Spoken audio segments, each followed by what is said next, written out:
Hi, good evening. Hi, everyone. Welcome. My name is Sarah Rafson. Hi, everybody. So happy you're here. My name is Sarah Rafson. I'm the Associate Director of Public Programs here at the GSD. And on behalf of the Public Programs team here, which includes my colleagues Raquel Rivera and Matt Smith, we're thrilled to welcome you to tonight's lecture by Sean Godsell, the 2024 Kenzō Tange Visiting Critic. So whether you are here in the theater or watching via the live stream, we are glad you're here. And as you know, we are on the land whose histories of stewardship and injustice need to be acknowledged. Proper recognition through the statement that you see on the screen is merely a first step, so we invite you to reflect on how foregrounding the stories and perspectives of Indigenous inhabitants shifts your understanding of and obligations to the land and the people around you. So thank you. A quick reminder that we have closed captioning available tonight for both those of you here in the theater and those joining virtually. If you're joining virtually, you can enable the captions by clicking the closed caption icon at the bottom of the live stream window. And for those of you here in the audience, here's the QR code.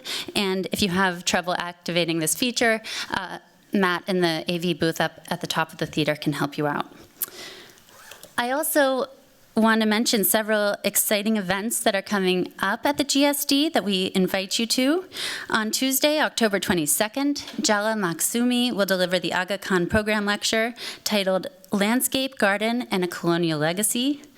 And then on October 24th, please join us for a conversation on post-war reconstruction with the Senior Loeb Fellow, scholar Malki Choshan, Andrew Hersher, and Daniel Serwer. And please visit the GSD website for the full schedule of events. They are free and open to all. And now I would like to welcome Grace Law, the Department of Architecture here at the GSD, who will introduce Sean. Thank you.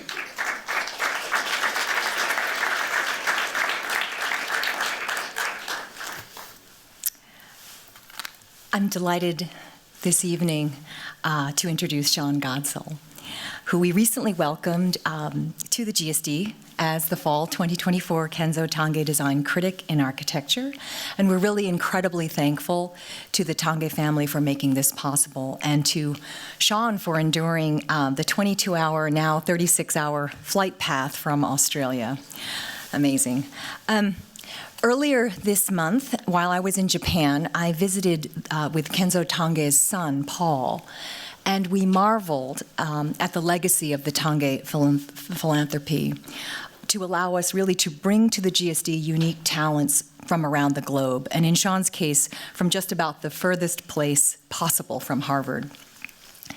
Sean's oeuvre not only merits this esteemed invitation, but it also embodies aspects of the vision of Kenzō Tange himself. Upon accepting the Pritzker Prize in 1987, Tange stated, "Architecture must have something that appeals to the human heart. Nevertheless, the basic forms, spaces, and appearances must be logical." When I first came upon Sean's Peninsula house in the early 2000s, I was instantly intrigued that this now renowned project mixes the Platonic form of a box with an inscrutable, magnetizing skin of thin slats. The design synergizes other contrasts as well. It is delicate and rugged, geometrically rigorous and playful, physically present and temporally ephemeral. The primary spaces of this house are surrounded by veranda, and at first I actually thought it was designed by a Japanese architect. After all, its plan alludes to traditional East Asian sunrooms, and its delicately striated cladding recalls shoji screens. Yet looking more carefully, it became clear that Sean's nuanced decisions spring from his deep knowledge of Australia's dramatic climate and physical geography. There, vast plains illuminated by strong sunlight demand grappling with shelter, survival, resourcefulness, and improvisation. The latticed surfaces of many of Sean's buildings function primarily to create much-needed shade, and the title of one of Sean's recent articles is fittingly On Shade. So while the eloquently informality that you see in Sean's work is conversant with Japanese architectural traditions, many of his design choices are directly informed by, for instance, how light filters through the foliage of eucalyptus trees to create specifically Australian optical effects. Sean's strong roots in Australia are matched by his upbringing in architecture. He is from Melbourne, where he later formed his practice in 1994 and currently collaborates with his associate director, Haley Franklin. Sean and his brother Chris, who also became an architect and occasionally a collaborator, grew up in the book-filled home designed by their architect father, David, whose own father was a naval engineer. So by the age of 5, Sean was going on site visits, and his father's work also enabled him to absorb, long before he formally practiced or studied architecture, the influence of venerable practitioners from all over. Sean combines these influences and experiences into an environmentally sensitive design response, often described with vocabularies of mystery and magic. Architect Leon van Schaik, Sean's colleague at the Royal Melbourne Institute of Technology, which is also where Sean received his MArch degree in 1999, has commented that Sean's practice mode is intimate to his self-defined puzzle. And I see that Sean seems fascinated by the puzzle of circulation. Hallways, aisles, and verandas layer enigmatic interiors or secret rooms, which in our Core 1 parlance would be hidden rooms. Sean himself uses terms like devices, illusion, and tricks, referring to the operable elements in many of his buildings, which can be deployed in response to weather conditions. As these gestures open surprising passageways for air, light, or shade, I especially appreciate the captivating yet restrained geometries of these forms and how they foreground the variegated shapes of the surrounding terrain. Still, all of these techniques are chiefly motivated by Sean's social conscience and commitment to the planet as he faces the bracing consequences of a changing climate.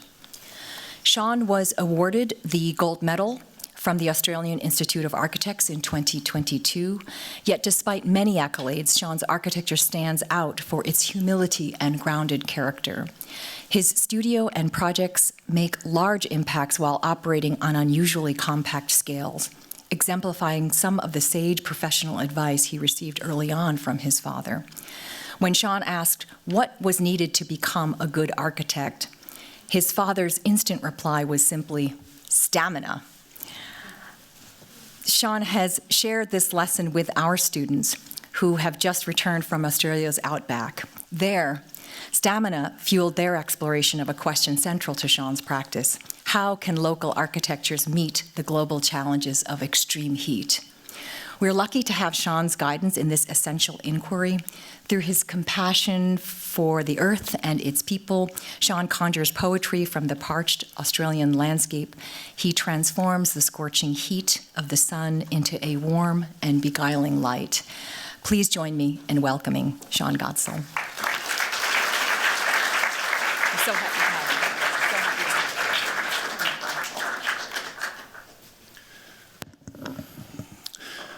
Thank you, Grace, for that lovely introduction and for inviting me to participate in the fall semester here at Harvard. It's a privilege to be here and I'm enjoying every single second of it. So don't panic, I'm not talking about all those projects. It's a relatively quick lecture followed by some quick Q&A if we've got time.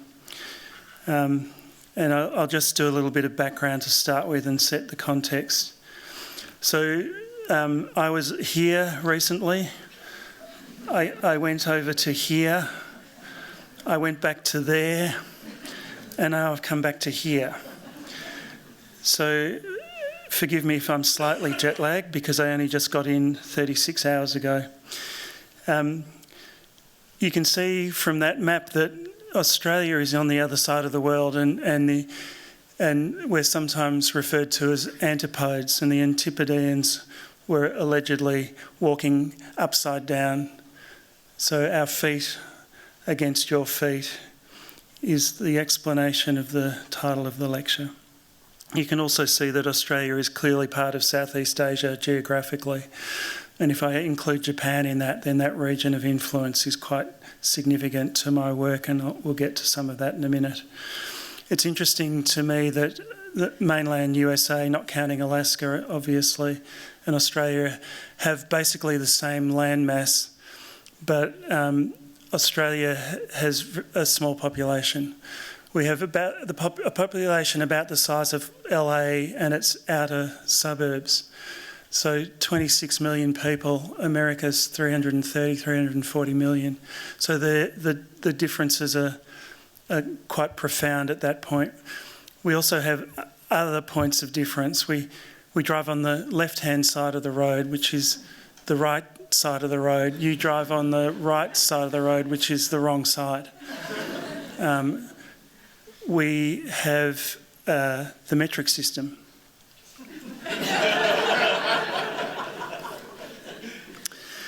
Recently, my studio ended up here in the middle of nowhere, literally, in the Outback, and there's some of them, one of them inspecting the ground, some of them at the Mundi Plains, and we've set our studio in this vastly contrasting landscape to explore the impact of global warming on how we design in remote communities.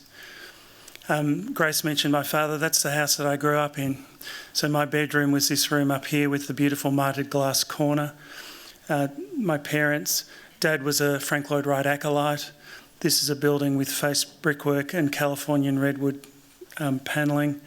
And it's what I knew as a child. My home there in the living room from the dining room had a beautiful glazed roof which leaked all the time. I can say that because Dad's no longer with us, so I can get away with that. And I was on bucket duty for a lot of my childhood. A little bit similar to what we know about the GSD. When I was 5, I wrote that. I said I want to be an architect and draw all kinds of houses with my dad. There are a couple of things to note about that statement made in 1966 was that my lettering was good. For all of the architects in the room under the age of 50, lettering was a thing that architects used to have to do. And it was always very important because it provided you with a signature to how you were able to letter and draw. I could spell architect at the age of 5, but I couldn't spell kinds or houses. I can assure you that I now can. And I found this handwritten statement folded into the back of an American Architecture by Frank Lloyd Wright, and I'm going to read it out. It's a statement by Louis Sullivan. It was part of a lecture that he gave at the Architecture League in New York in 1900. And for students in the room, pay close attention. It's a lovely quote. "A great opportunity is yours, the occasion confronts you. The future is in your hands. Will you accept the responsibility or will you evade it? That is the only vital question I have to put to you. Do you intend or do you not intend? Do you wish or not wish to become architects to whose care an unfolding democracy may entrust the interpretation of its material wants, its psychic aspirations?" What an inspiring challenge for students of architecture. What a lovely thing to base a practice on. Grace mentioned my practice. It's very small. There we are a few years ago after a hard day's work. That's me on the left and my associate Hayley Franklin on the right. There we are a few years after that photo was taken. That was taken last year. You can see the Ando book on the table. We were running Tadeo's M Pavilion project in Melbourne and trying to figure out how he did all that beautiful concrete clearly in that photo. We now know. I have the recipe. I'll be selling it at the door after the lecture for anyone who's interested. If you can't manage to purchase it there, I'll put it on the dark web later. Hales has been with me for 27 years and she is a fantastic architect in her own right.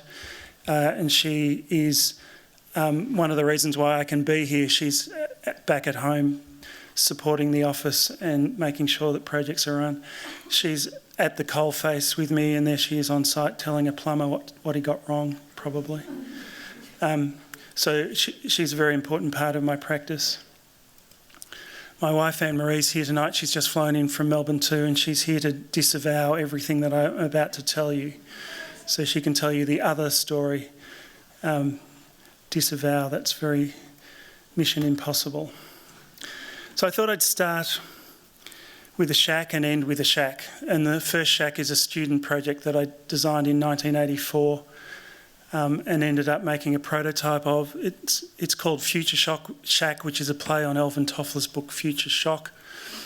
And it's a house for displaced people, and it's probably relevant to show a week out from Hurricane Milton, 2 weeks out from Hurricane Helene, and it's an essay in how displaced people can be housed in the interstitial period between a tent or a temporary house and a permanent rebuild. So I designed that in my final year as an undergraduate, and then about a decade later I had enough money to make a prototype, which is this building. And there's the explained sequence of events. Shipping containers are ubiquitous. The infrastructure for handling them is everywhere. The ability to adapt them is already obvious, and this isn't the only shipping container building out there by any means. But you can see the sequence of events. The building packs inside itself and can be transported as a normal container. It's repurposed, so it's lined and insulated. There's a little service core, a shower room, and it can become quite quickly a temporary house.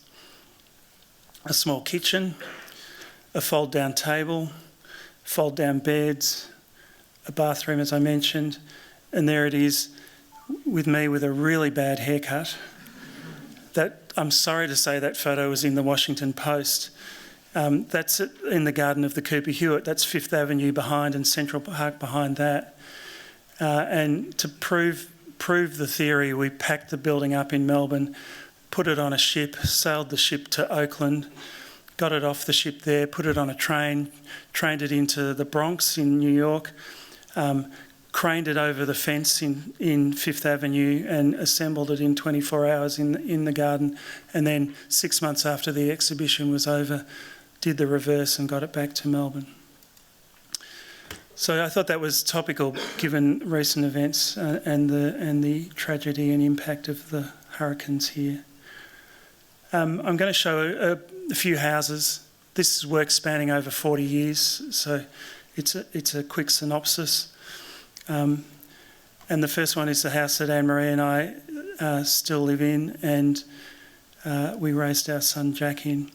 And it's an essay in regionalism, this building, and it's an investigation into the fact that Australia's in the Asian region. We have a British colonial history, and my interest in examining that context was to simply find another way of doing buildings. The plan on the left is a mid-1800s typical Australian house. It's a double-loaded corridor with rooms off the corridor, wrapped by a veranda with things like bathroom and kitchen on the veranda, so cooking smells can be kept out of the building. And on the right, a house from Japan of the same era. Similarly with bathroom on the perimeter veranda or engawa.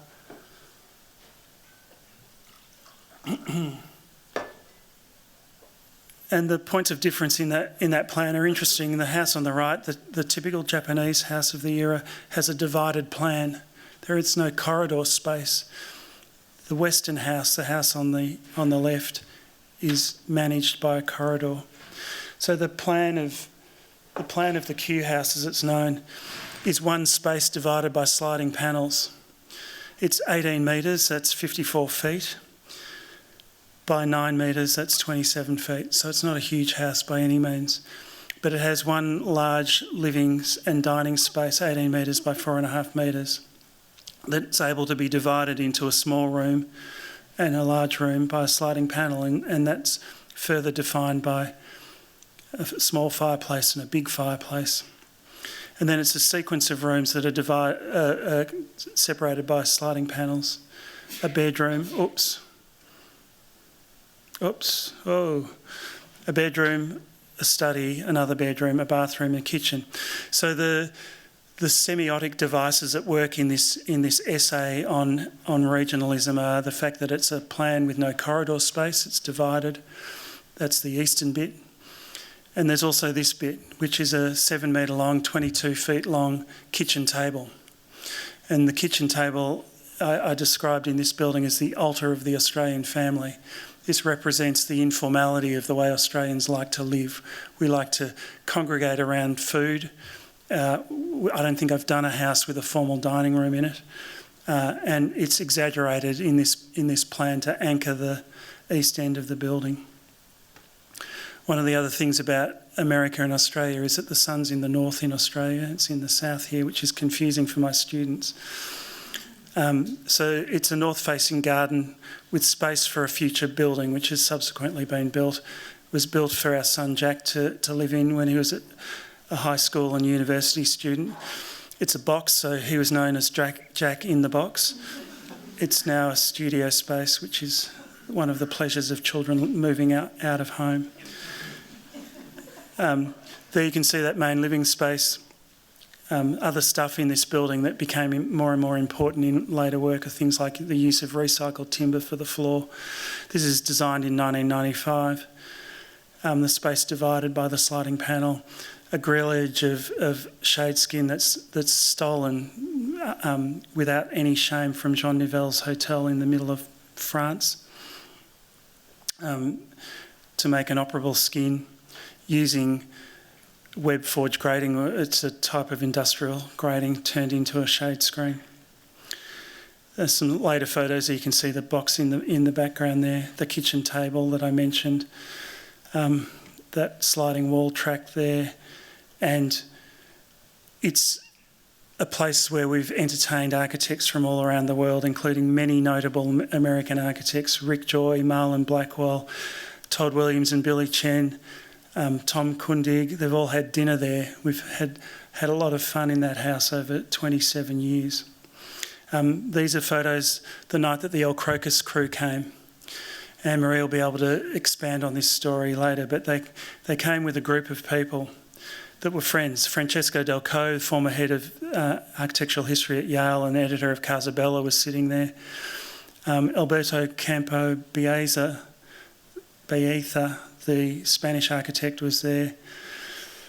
And the crew from El Crocus, including Hisao Suzuki, who was taking these shots. What we didn't know when we invited these people here, that none of them were actually talking to each other. They were all having arguments about publications of things. So it was a very interesting evening. Anyway, that house remains as a really important starting point for my practice. So I'm going to swing through some other examples of regionalism. This house, designed in 1998 for Earl Carter and his partner Wanda Tucker, who are friends. Earl is the photographer of most of my work. Is a beach house. It's set into a sand dune. The Southern Ocean is over the next rise behind the building. And it's an exercise in examining the idea of veranda, both in Eastern and Western architecture, and the fluid nature of veranda space in both the Japanese house on the right and examples of Australian homesteads on the left. Unprogrammed space, so interesting architecturally simply for that reason alone, that the veranda can be anything you define it as. And I was interested in the environmental performance of verandas, that they were introduced into the British colonial Georgian house as a means of reducing heat load when Britain was colonising the world. India, Africa, here in America, the Georgian house became the building. And the earlier plan that I showed you is literally a Georgian house with a veranda wrapped around it that evolved into the Victorian architecture that's common in a city like Melbourne and as I observe in a city like Boston. So this building became an exercise in what that space does to a building. So on the left, the western veranda, enclosed by an insect screen and used in this case as a place to sit and read a book. On the right-hand side, the Japanese veranda and gawa. They're a parent teaching their children the tea ceremony. So it's the dotted bit on those plans, the Western house on the left, the Japanese house on the right, that I got really interested in in this phase of my career. And on this building, I tried to apply that to the building so that the spaces are divided. You can see the dotted lines with sliding walls. And the dotted bit on the previous plan becoming the main program space in the building. So this is a weekend house. I mean, it's the Parthenon, really. It's the Acropolis. So you're approaching the building with the three-quarter view below the building, sitting atop a sand dune, and you have to navigate your way up that pathway and enter on the mid-level, which is this level, which is also the private realm of the building. So you're in a separate space in a stairwell that takes you up to a living space. Sorry, up to a living space, I should say, and a roof terrace above that. Bedroom and small library and guest accommodation. It's 12 metres by 6 metres, this house. So that's 36 feet by 18 feet. So it's a very small footprint. Effectively three rooms that can become 5 if you operate the walls. And what I was interested in doing here was making a statement about the nature of verandas and the fact that they're appendages, they're attached to buildings, but they also shade the building. And so what I did with this building was animate the shade skin to make it able to be nuanced by the owner. And my argument for this building is that skin is effectively doing what a veranda does when it's combined with the plan of the building, the dotted bit on those diagrams from before. It's Western red cedar. It's weathered to a beautiful silvery grey, and it's sitting in an established landscape now 25 years later. So that set me going on a path of investigating the notion of shade skins. And so I produced a series of houses in the 2000s. The first one is the one that Grace mentioned she knew, which is the Peninsula House, which is there sitting on a bay called Diamond Bay that faces the Southern Ocean. Next stop, Tasmania, then Antarctica. It's buried into the side of a sand dune. This is an examination of John Soane's own house in 13 Lincoln's Inn Place, Lincoln's Inn Fields in London, I should say. The complexity of space with a minimum number of spaces. So there are only 3 rooms in this building. There's a sequence of events that I should take you through briefly, and it's based a little bit on Bachelard's examination of childhood memories in architecture. So the notion of a weekend house that you anticipate going to sets up anticipation. Then there's the journey. You've made the decision to go. Then there's the discovery. You arrive at the house. Then there's the reward spatially in the building. So there's a complex sequence of events informing the layout of this house. It's a house that was designed at the time for a single person. So there's some mystery and intrigue in the building, which is the Soane reference. And you arrive simply at a carport. The only clue as to what to do next is this pathway that takes you down some steps. You get a glimpse through a slot into a private garden that you can't access from this loggia space. You bypass the bathroom and then get a small glimpse into a room. You keep descending the stairs. You arrive at the kitchen table. I mentioned before the importance of the symbolism of that. And there you're on a lower level with 2 rooms, one a library, the other a kitchen meals sitting room. So you've seen and encountered the whole of the length of the building from arrival. You've glimpsed spaces, but you can't access them. That door there into the stairwell is a secret panel. So a visitor to the house can't find their way out of that level. And that's deliberate, unless they're invited to enter the private realm of the building. So that's seductive. So if you're invited to go upstairs again, you literally retrace the direction that you've approached the building in, and again arrive at a secret panel, which is the entry into the most intimate room in the building, which is the bedroom. And then finally, as a reward, you find the secret garden that you first encountered when you arrived in the building initially. So it's complex play with 3 spaces. and it's shrouded in I think it's 8 kilometres of jarrah, which is a native Australian timber, rescued from a timber mill in Western Australia, earmarked for use as garden bed edging. We found the timber, we ripped the timber down the middle to create 30 millimetre by 6 or 7 millimetre battens, and we shrouded the building in those battens. And we made it operable. So that, again, the potential to nuance the building existed. And having read most of the stuff, his book on weathering, we also said let's let the weather attack the building. So it's a combination of Corten steel, timber that's weathered, and by the sea, so a building that requires a high level of maintenance. The other thing that this building has is a glazed roof. So that's risky business in Australia. It gets very hot.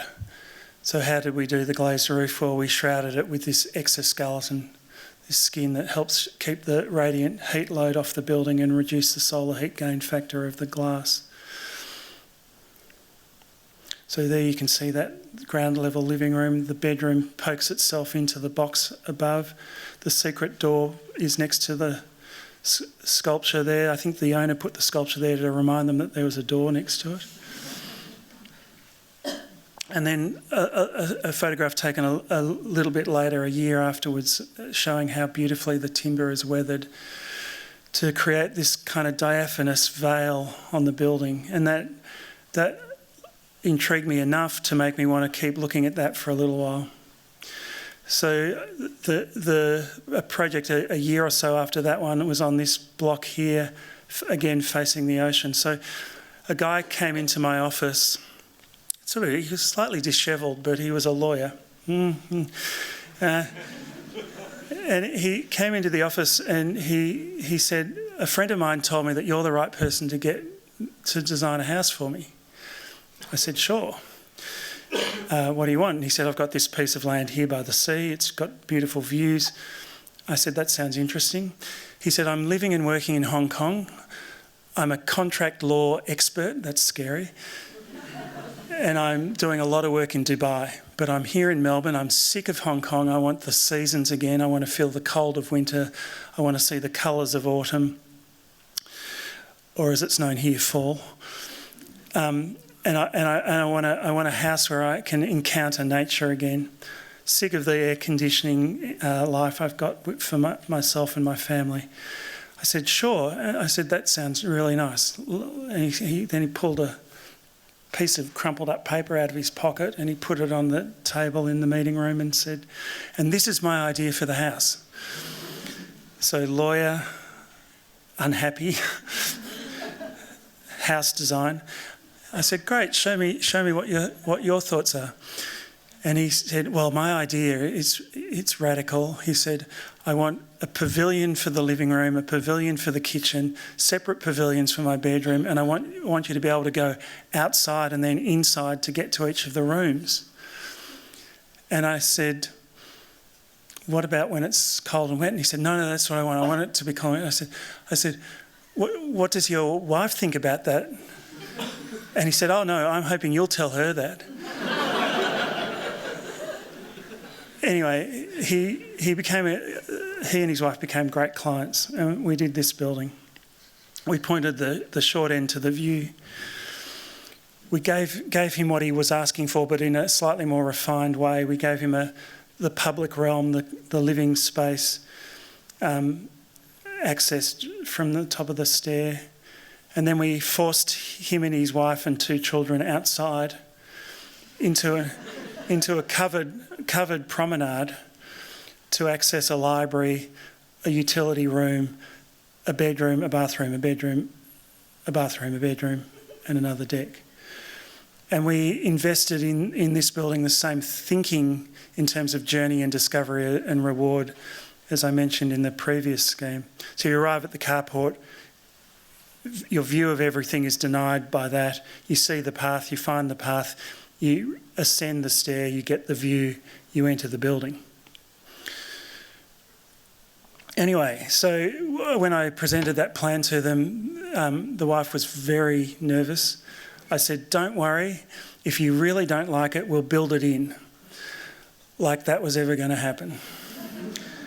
And there's the building. It's using a very rudimentary, simple Virindil truss structure with 11 metre, that's about 35 feet, cantilevers at both ends, so it's a nice balanced structure, shrouded in that same steel walkway grating that you saw on our house in Kew.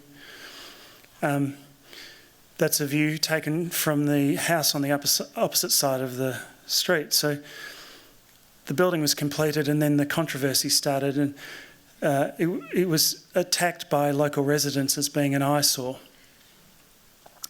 It was described in the local paper as a chicken shed on sticks. The guy that lived in the house from which this photo was taken moved out of the area, offended by what had been done, and you can see the quality of architecture in the area was much higher than this. Anyway, we were being polite. We dealt with the roofscape so that he didn't have to see anything. Right? Where are the flues? That's a challenging problem in architecture, is the roof. Anyway, we did this building. It's an important building in the office. It's got an operable facade operated by a crank handle. It's a little view back from the top of the stairs to the window into the library. It's the use of industrial construction techniques and use recycled materials wherever possible. That's the outdoor bit. It's pretty polite. It's not really outdoors. Yes, if there's a northerly wind blowing, you get buffeted by it. But and there's the largest glazed pivoting door in the southern hemisphere, allegedly. These works are what the Germans in the 1860s described as Gesamtkunstwerks. They're complete. Everything is designed and detailed and considered and made. They're, in other words, bespoke. And so we do all of that detailing in the office, the furniture and so on. This is the first bathroom that we did with what is a signature bathroom, which is a central core in a freestanding in a bathroom with shower and screenless shower and so on. So the next building was also for a lawyer who was terribly scary. Great client, absolutely committed to good environmental design, but she was a litigator and always angry. And the builder was slow. So we had all of that pleasure to deal with. It's not by the coast, which was a relief because coastal buildings are very hard to do. It's in a landscape. Again, it's the Parthenon. You arrive at the base of a hill, you see the temple on the mountain, you circumnavigate. That hero shot, the shot before, is taken from about there, looking back that way, and then you turn around and you arrive in what is effectively a bar scale plan. It's a carport, a utility room, including a mud room, and in those days, a separate storage room for solar battery, an outdoor space, a separate living space, which have now become a thing, a second outdoor space, and then a guest room, a bathroom, a library, a bathroom, and a main bedroom. The building's half buried in the ground, using the earth as an insulator. We did a lot of stuff for the first time in this building. We insulated underneath the slab, which in Australia is very unusual. We split the mullions in the fenestration so that there was no heat transfer. We had solar hot water. We set up for geothermal. We had batteries, as I mentioned before Tesla had made the Powerwall. We did a lot of stuff in this building that was, in terms of environmental performance, really successful.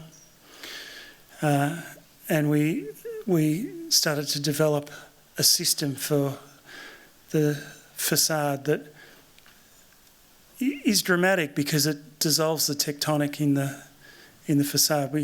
We make the windows and doors disappear for a while, and there's another thing, a third thing. So it's not a frame, it's not an opening, it's a skin. And that skin thing became important in the building that I'll show you next. Of course, these shots are shots taken even before people have moved in, which is what architects always do. If I showed you shots of this house now, it's completely surrounded by an incredibly beautiful native landscape designed by Sam Cox, the landscape architect of choice for the office, and embedded into the hillside beautifully. I'm whizzing through some of these because this is old work. There's a bit of landscaping there, if I'm saying that for Craig and Rosalie's benefit. It's like a pile of dirt thrown down there. Anyway, we got a large commission, and the investigation into skin. We reached a point where we got it. We got the operable skin. We got the beautiful veil. We got the fact that we could make the facade disappear. We got the fact that you couldn't anticipate where the thing was going to pop open or when, and we wanted more. And so we started looking at human skin. We got asked to do a project in Arizona, which I'm not going to show you tonight, but it was preemptive to this building, where we were asked to design eco-cabins in the desert, off-grid, for exhausted New York stockbrokers to come and spend the weekend walking around barefoot in the desert. And we came up with some ideas for how a skin might be a smart skin.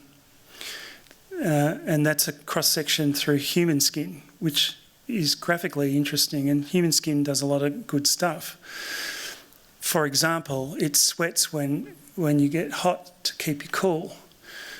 It generates energy in the form of vitamin D. It protects the interior of the body.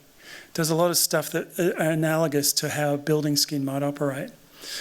So we did this building for RMIT University, and it was designed as a postgraduate research centre for all of their design disciplines to congregate in the same facility.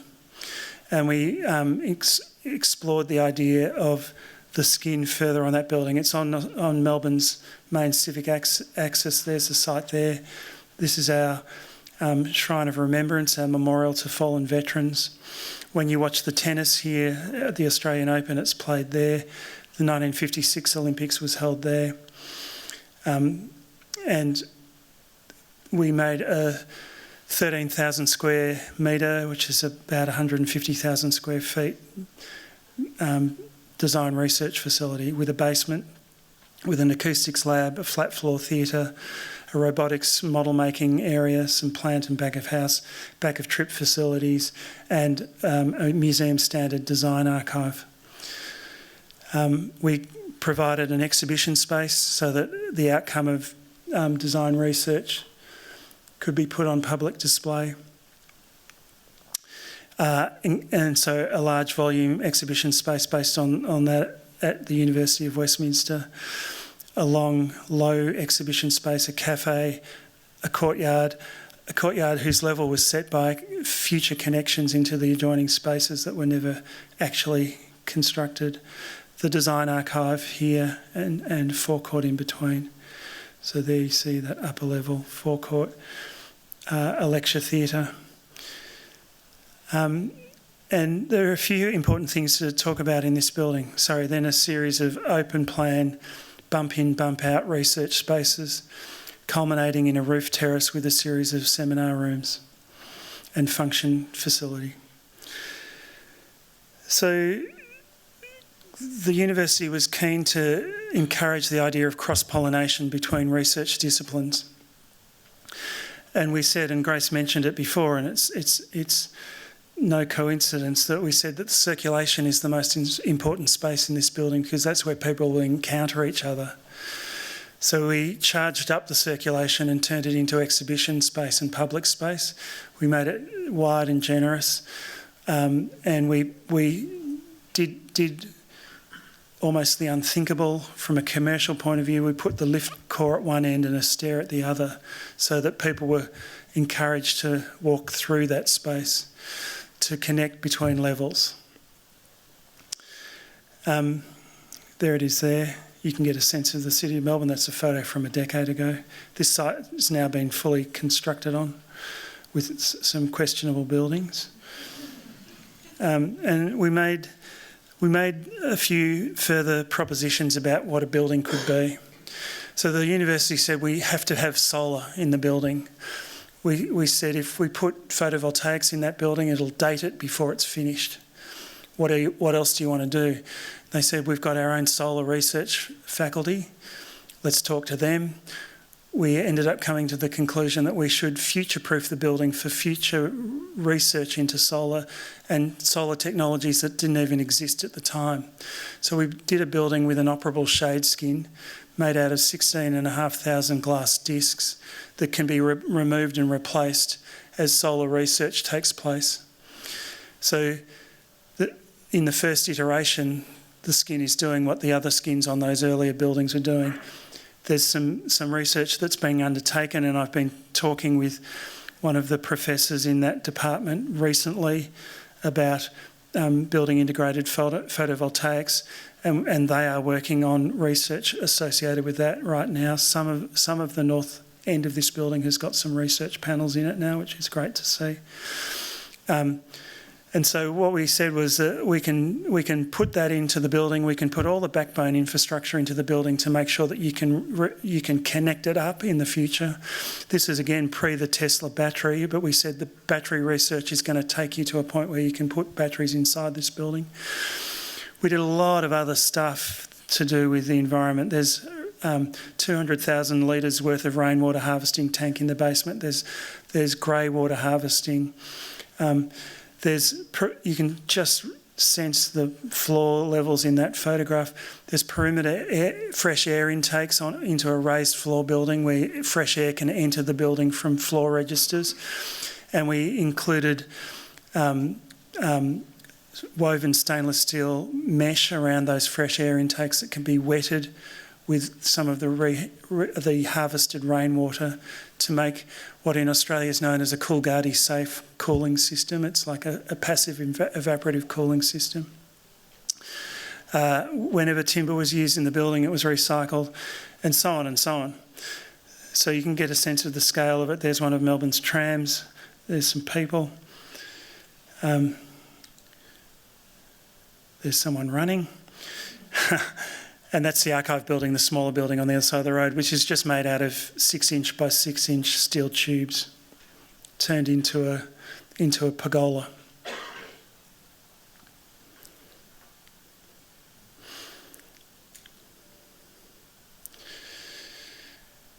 And that's the roof terrace that I mentioned with the seminar rooms that open onto small outdoor spaces. So I had to get to this photo. I promised Craig I'd do it.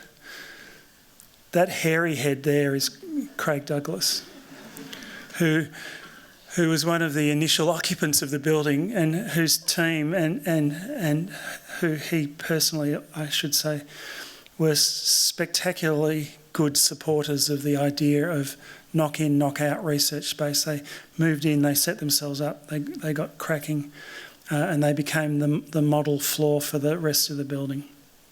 So we designed a kit of parts of furniture for the building so people could adapt and reconfigure their research spaces as new teams came in to give the building multiple lives.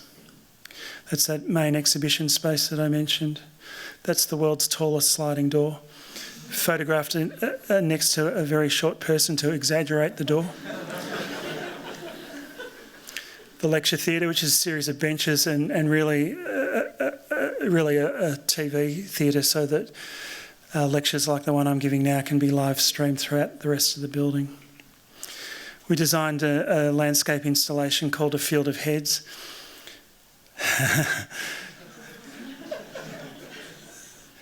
My suggestion to the Vice-Chancellor was that the heads of eminent alumni from RMIT be placed on these pedestals. You know, people who've done good work in design. And that these lower ones, you can just see, have little speakers in them, so that when you walk past the head says something. I'm sorry to report that to this day there isn't one head on there. But I think it's a nice idea. It came out of our National Portrait Gallery project, which had, I guess, more significance. So that building, when we do big in the office, we team up. So we teamed up with a local Melbourne firm, Peddlethorpe, who had a fantastic team of architects. The total number of people who worked on that project was 6, and one of the Peddlethorpe architects happened to be my brother Chris. And so he's an excellent architect in his own right, and we had a pretty powerful group to produce the building. And that's the way we do the office. If we're dealing with small, it's basically just the two of us. If we go big, we make a team. It's how Ando does it too. It's a good model. So at the same time that we were doing that building, we did this building. Not that building, but we had a retired couple in their 70s come into the office very nervously and said, "We really love your work. Would you consider doing a new house for us?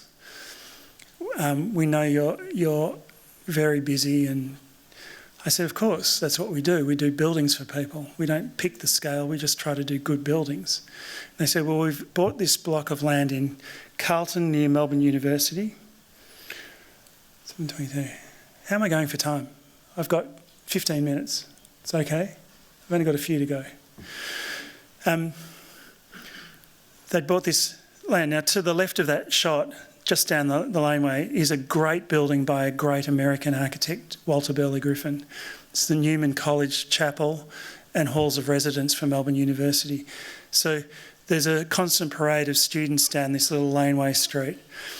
They bought this house, which was, I mean, to use the technical and very professional term, was a total dump.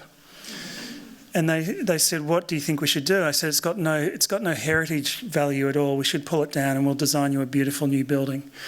They said, "Great." And to give you an example of the state of that building, there it is. It even had a room without a window in it. Clearly Michael Graves had been there at some point.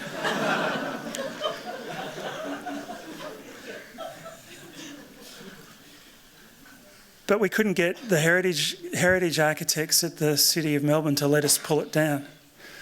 They said, no, that has heritage value. I mean, come on. Everything there is fake. That fake lacework is actually painted aluminium. The windows are Stegbar windows, which Australians in the room will know what I mean. The picket fence was put there circa 1975. I mean, you can't argue that that's a workers' cottage from the 1850s with any merit at all, but they did. And we couldn't beat them.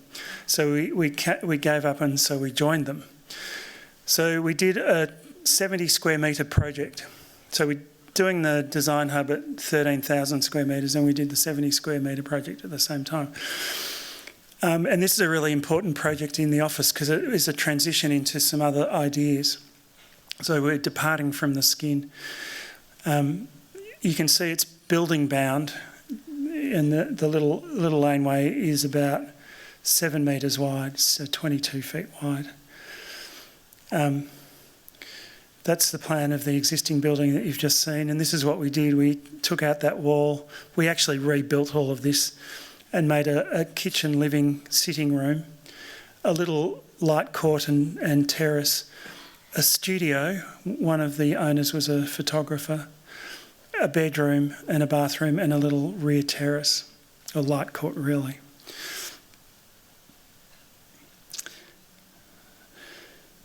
And I thought I'd throw that in for people who think that architects don't draw anymore. These are my working drawings. And each of those buildings is documented to that level of detail. And as Renzo Piano once said, you can't complain about the detail if you didn't do the detail. So we try to detail everything. And then I was very grumpy because I was being made to keep this building. So I thought, heritage, okay, you haven't told me anything specific worth keeping or meritorious about that building. You just told me to keep it because of the form of the building in the streetscape. So we kept it. But we did stuff to it. We took the candy stripe pattern of Victorian verandas, which is to mimic the canvas awning on a building, and we introduced Giulio Romano's Palazzo del Te from Mantova. So we had an arrhythmic rhythm of stripes on the front of the building. We took Romano at his word, and you can see if you observe closely the weather moulding around the windows doesn't return, it just runs down. Here it runs to the side.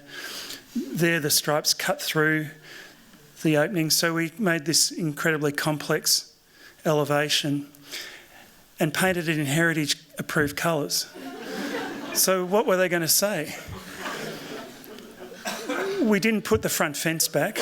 We left the front fence off and put a bench there for the owners to sit and engage with the passing student traffic. I thought that would be really nice for elderly people to sit and get to know the students who walk past their house each day. We designed a beautiful letterbox and it's freestanding. But we haven't been challenged. It's been there for a decade now. And in projects like this, these are tiny projects. These are great opportunities. Why wouldn't you do a project like that? Because it's not prestigious enough? Come on, it's an opportunity to try things and play with things. So there are the twin columns from Alto's Villa Maria. These are some light cannons from Shinohara's second style. There's a chair that we designed, and so on and so on.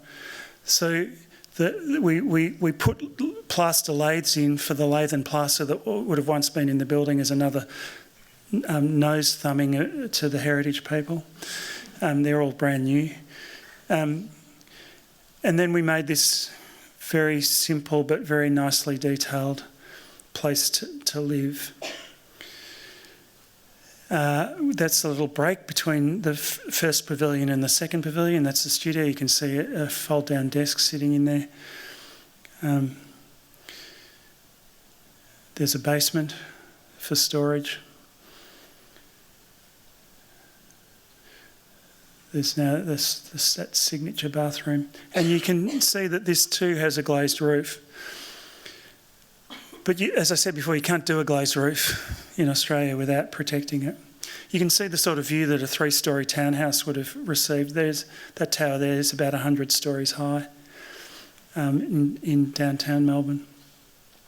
Then we did that. It's just a blank concrete box.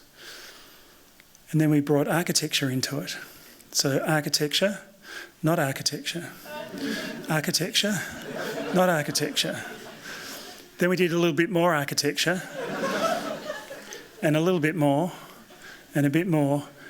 And that's how we transform that tiny little thing into something interesting. That's a building that's got an operable roof screen that can be handled through your smartphone. So you can nuance the building just by sitting in your chair or your bed and saying, I'd like a little bit more light or a little bit less light, or it's going to be hot today, I'll close the roof down, or it's going to be a miserable winter's day, we'll open it right up. So that project then informed this little pavilion in a garden, which is a project called the M Pavilion, which is curated by Naomi Milgram, a successful Australian businesswoman and philanthropist, who is a great supporter of the arts and architecture in Australia. And we got to do the first M Pavilion, and we ran Ando's M Pavilion, which was the last M Pavilion. As far as we know, it's the last M Pavilion. That same civic access that has the design hub up there has this site here opposite our main art gallery in Melbourne. And it's known as the Queen Victoria Gardens. There's our pavilion set on axis with the main pedestrian crossing that connects the art gallery to the garden. And so we did a piece of classicism. It's a hyper-style hall. It is a Greek building. The columns in the hyper-style hall are engaged with by the people who use the pavilion. And part of the brief for this pavilion was that we provided a public food and coffee and beverages station. So we did a really dumb box. Terrifying ground to go to as an architect. Everyone in the room is afraid of being accused of being boring. And boxes are really dangerous. It's like giving a sharp knife to a child. They're highly risky things. And when Glenn Murcutt, who's a friend, saw it closed, he came up to me and said, I'm really worried about this, not very interesting.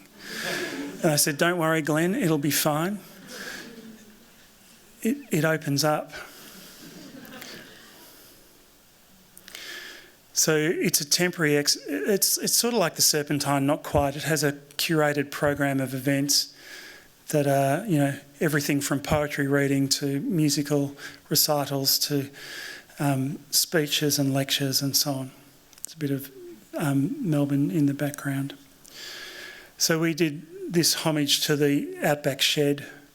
You saw that image at the start of the lecture of the shade structure and windmill.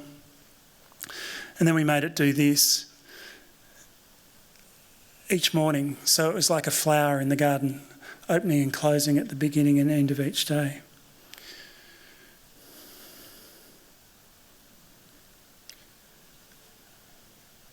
And that person there's paying homage to the building and bowing.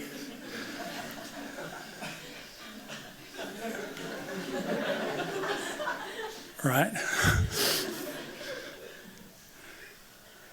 I mean, come on. That's just ridiculous. Then each of those pavilions, except for Ando's one, has been donated back to the city. So they're in different locations.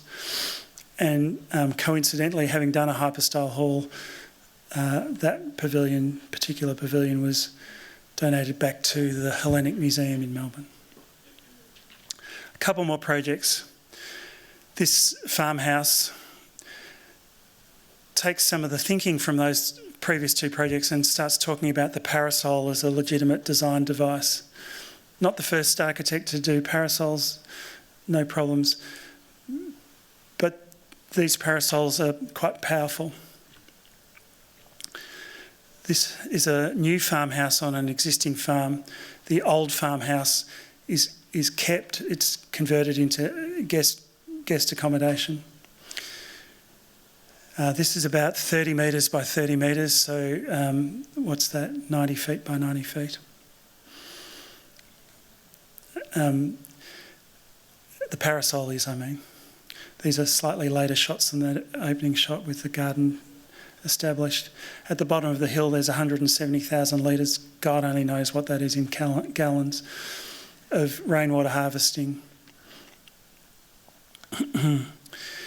And the parasol at the right-hand corner, at the southwest corner of the building, nearly touches the ground. So it gets quite tense there, which is nice.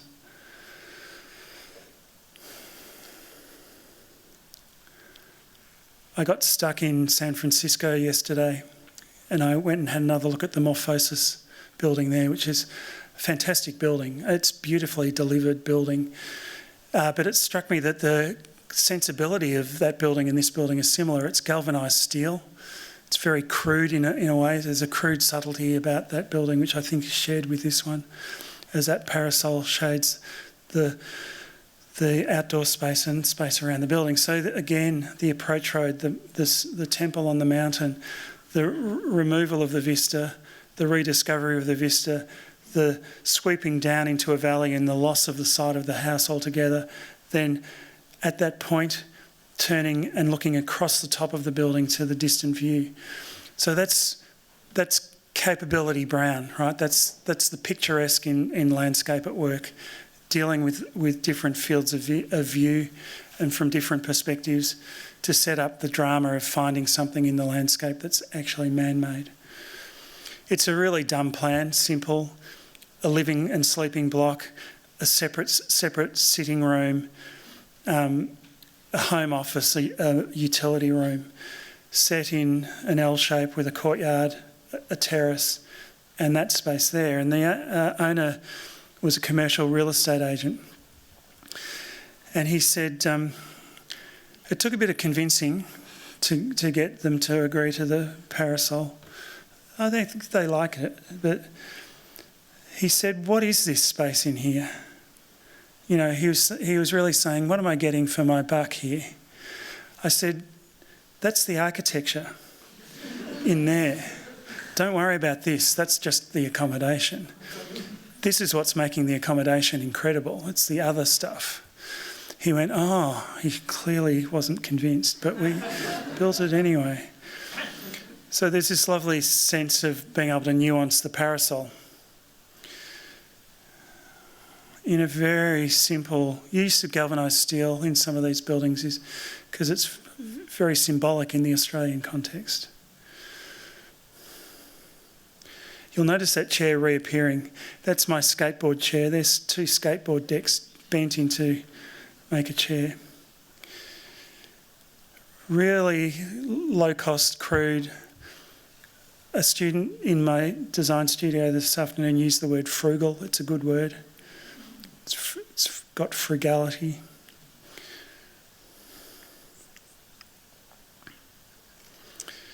So, last project before we can have some questions.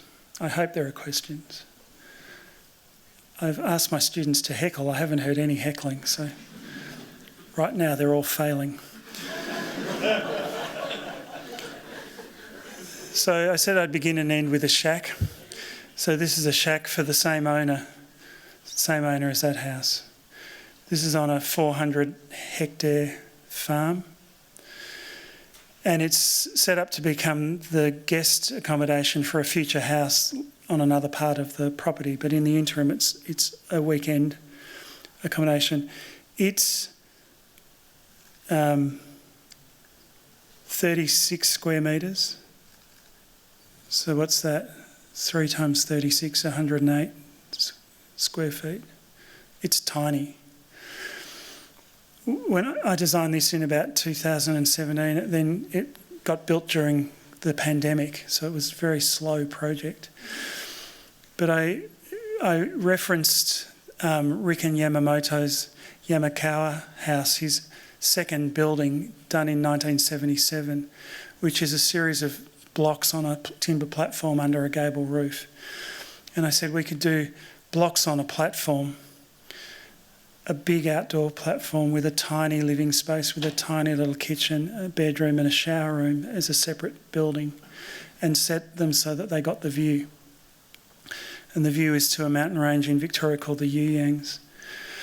And we did a couple of things in this building which we're now doing with all our buildings. One of them, and I've asked the students here to consider this idea, we put a 100-kilometre radius around the site. And we said, there's a circle around the site. Let's build the building only with stuff we can get within that circle to limit our carbon footprint and to deal with the challenge of local. We nearly pulled it off.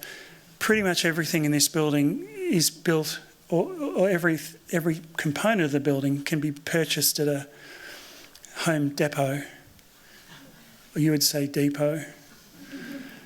Can be bought at a hardware store and thrown together. It's all off the rack.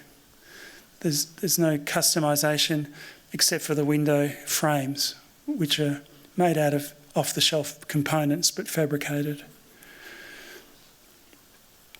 Again, for the benefit of students who haven't ever seen an architect's drawing, there's some detailing. And we made a parasol, again out of industrial walkways, some laser light, translucent roofing. You see the little shower room, the gap between the 2 pavilions. And this site is strewn in incredible volcanic rocks that are millions of years old. It's quite an enchanting context. Multi-wall translucent stuff. There's a mothership to this building, which is a big farm machine shed further up the hill, which has solar on it, harvests all the rainwater, uses the gravity of the hill to provide the water to the building under pressure, so you don't need pumps. Some beautiful furniture made by Fred Gannam, a local Australian furniture maker.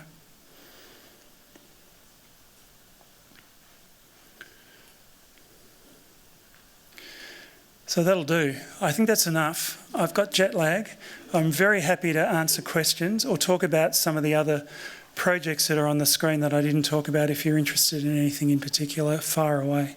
And don't be afraid. Thanks.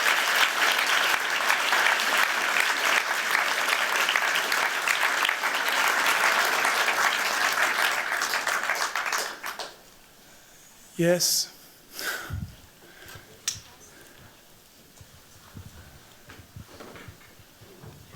I was wondering if you could talk about how you start designing. What kind of principles do you use, like thinking about stack ventilation or cross ventilation or things like that? Well, that's a good question based on the studio that we had this afternoon, because we ended the studio with saying, how do you generate a design? So, brace yourself. So I said that architects need to set their own rules for how they want the building to be. And I asked the question, who was the first architect that we know of that set the rules? And nobody knew the answer to the question, which was Vitruvius, or someone did actually in the end. So Vitruvius set a bunch of rules for architecture, and all we've been doing since is nuancing them. So I like to try to define the project in classical terms, in terms of geometry, in terms of systems, in terms of context and place, and more that means in terms of how can I build this local, therefore an investigation into a new vernacular if it exists, and the environment. And in no specific order, except that I invariably end up trying to find the geometry that will enable me to reduce the design and simplify it. Yes? Good question. Hi. So I graduated from University of Melbourne, so I was lucky. I'm sorry. Yeah. Sorry. It was great. It was great. That's where I did my undergrad as well. Well, I was lucky enough to be able to study in the RMIT design hub. So far, you've said the right thing. Go on. So yeah, I spent a lot of nights in the building because it's open 24 hours. But unfortunately, I've never seen the panel that is being operable. They stopped doing it because they were worried about the risk to humans. Exactly. Yeah, I heard people climb up to it. That's the world we live in now. Yeah. Lucky we're trying to get to the moon in Melbourne.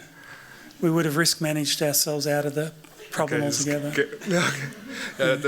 So I guess apparently my question will be, how do you ever encounter this kind of dilemmas or negotiations between your ambitions of these breathable schemes and then also the cost, the maintenance, the also the liability of architects? Yeah. Do you think we should architects be allowed to sort of the afterlife of the buildings and the maintenance of it? It's a good question. So Bernard Schumi said, to follow architecture's first rule, you've got to break the first rule. So historically, architects have been risk takers. I asked my class at the start of semester who were the two great architects of the last 2,000 years. They didn't know the answer, but one of them is Michelangelo. Michelangelo broke all the rules that Vitruvius set up. He broke them. So we're supposed to be rule breakers, and we're living in a risk-averse era across the globe. People are terrified of risk. So the juggling act between taking a risk and not taking a risk is a really profoundly important one. And I'm not advocating for recklessness at all. But sometimes if you want to try something, there's a risk involved that it might not work. So the first thing about that is you've got to know your stuff. You've got to know the right people to talk to and to consult with. And then even then the risk doesn't disappear altogether. The facade on the RMIT building had defective glass in it. Some of it hadn't been heat soaked properly and had to be replaced. So those things happen. That's building. You can wring your hands and never go near a building site if you're worried about it. So I would advocate intelligent, considered risk taking should be part of our remit. And yes, you need clients with courage. The Vice Chancellor of RMIT at the time, who's now our governor, was fantastic. She was courageous. She could see the vision of the building. She was completely supportive, and she ran with the project from beginning to end. So that you need that as well.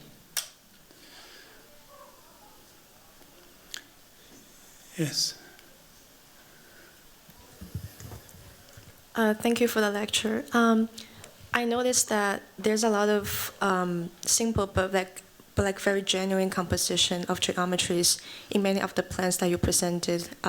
Like especially for those in the context of nature, I think they work really well with the larger context of nature. And I just wonder, when you were designing these buildings, was that thought present when you were thinking, or is it just your general personal approach to all the buildings in all contexts?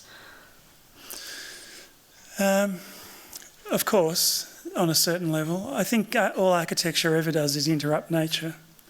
That's all we're really doing. We're pushing and pulling at nature the whole time. So yeah. I guess I was talking more about like when you're actually navigating inside a building, which actually relies on a pretty straightforward and mostly linear sequentiality. And just, like that mentality that you have when you actually circulate with that patterns, I think it works well with like the tranquil nature, as the larger context. And I just think like that works great for that context. And I wonder if you had that thought when you were designing that. Well, yeah, of course. Okay. Yeah. So you're talking to someone who is very comfortable with the right angle. That's me. When I was back in Melbourne, we just got a prize for a basketball stadium that we've just finished.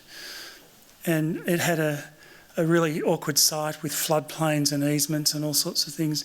And I had to do an angle. It was about 37.6 degree angle in the building. I nearly had to go into therapy to deal with it. It was so stressful. Anyway, we pulled it off, but it's not easy. I mean, why would you do it to yourself? Right angle is so pure and beautiful. We talked about Vitruvius. Think of Bramante's San Pietro della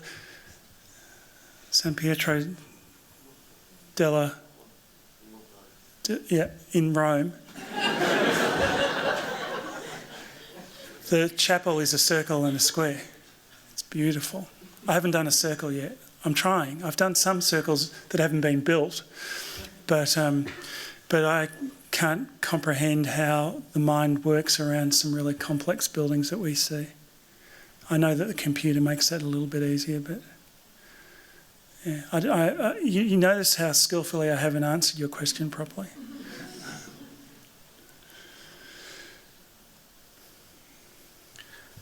Hi, Sean. Hi.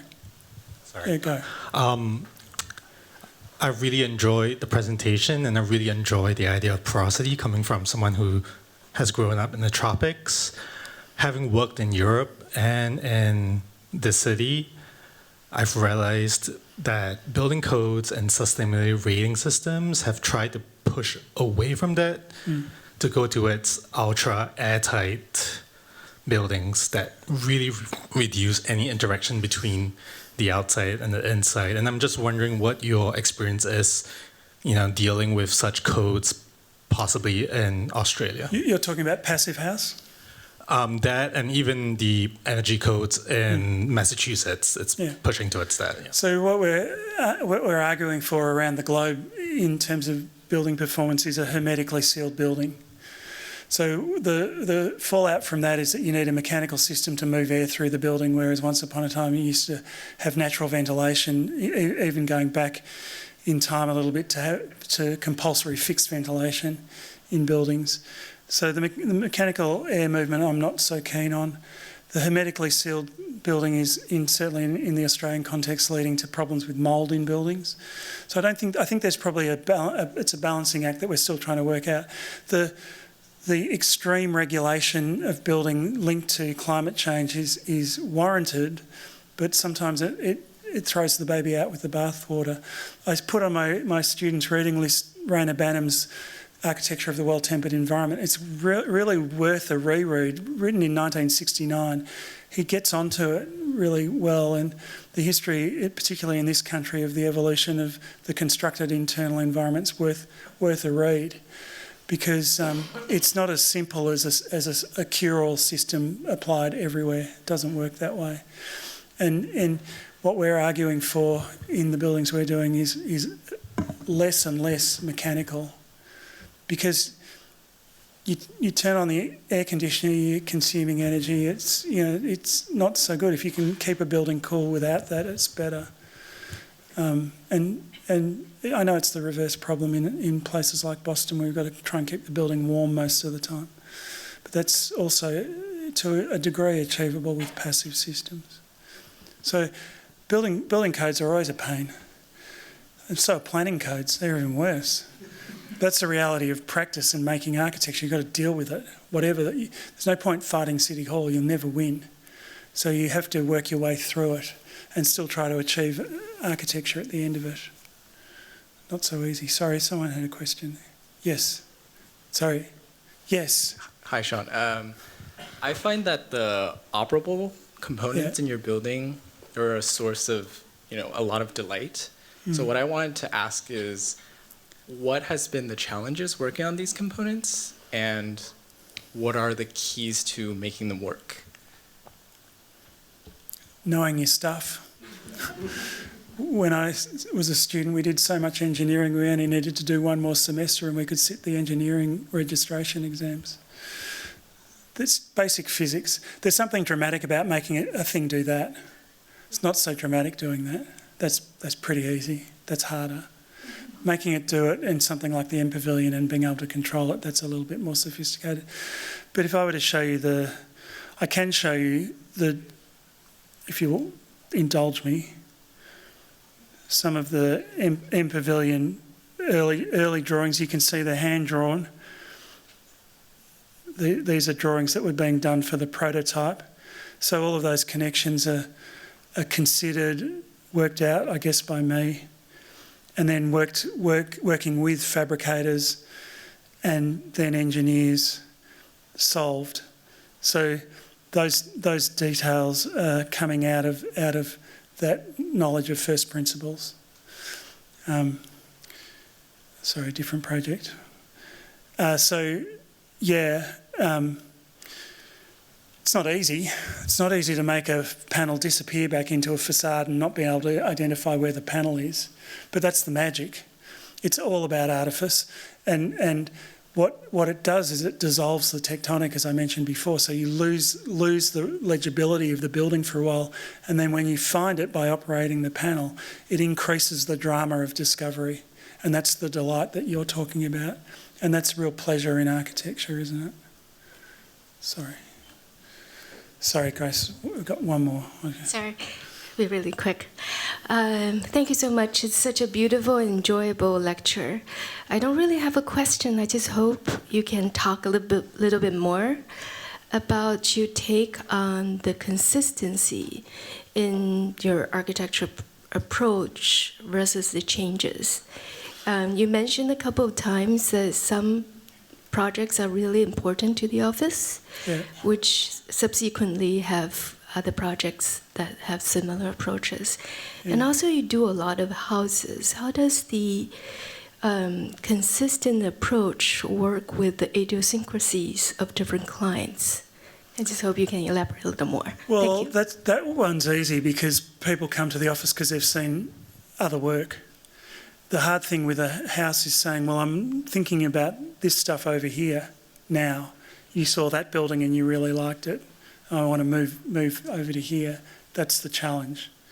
So, it's okay. I think it's okay to repeat yourself until you feel like you've investigated a theme and then move on. I'm not worried about being accused of doing the same thing. That's fine if it's me investigating. But if I want to change or move along, then that becomes challenging, and sometimes clients don't get that. Like this house here, I haven't talked about tonight, but that client came in and was not interested in hearing anything other than a vertical timber batten building on his site. Wouldn't entertain. We did buildings buried into the site. We did towers for this project. We did so many things, and all he wanted was the Peninsula House. He wanted another version of that, so we gave him a version of that. It's a nice building.